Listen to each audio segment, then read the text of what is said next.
Как узнать карты соперников для дальнейших расчетов? Чтение оппонента считается важным навыком, так как позволяет действовать против него более осознанно. Но на самом деле игроку не нужно угадывать конкретную руку.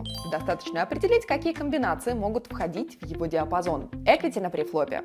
Построение спектра соперника начинается с первой улицы. Важнейшим фактором для этого является положение за столом. В остальном можно достаточно четко представить диапазон, сопоставив статистические показатели. Raised first in – процент открытия с определенных позиций, 3bet, также с поправкой на место игрока за столом, и 4bet – показатель, максимально сужающий спектр рук. Fold to 3bet определяет, насколько широко оппонент защищает свои open-рейзы. В более специфических ситуациях значения могут приобретать и другие показатели, но в среднем этого достаточно. Equity на постфлопе. Построив правильные диапазоны с префлопа, игрок может отслеживать их изменения на дальнейших улицах.